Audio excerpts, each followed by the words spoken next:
கொஞ்சமா சாம்பாருக்கு சூப்பர்.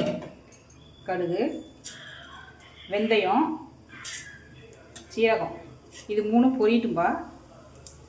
போட்டுக்கலாம்ப்பா. சாம்பார் நல்லா வாசனையாக இருக்கும். 2 வரமிளகாய் கிண்டி போட்டுக்கலாம்ப்பா.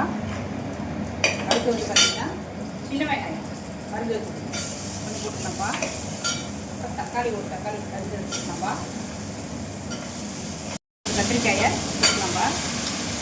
கத்திரிக்காய் பொருட்களை அதுலேயே வந்து மஞ்சப்பொடி, மிளகாத்தூள், சாம்பார் பொடி எல்லாம் போட்டுக்கலாம்ப்பா. தேவைக்கு ஏற்ப ஒரு கிண்டிக்கலாம்ப்பா. நல்லாப்பா. தேவையான உப்பு போட்டுக்கலாம்ப்பா.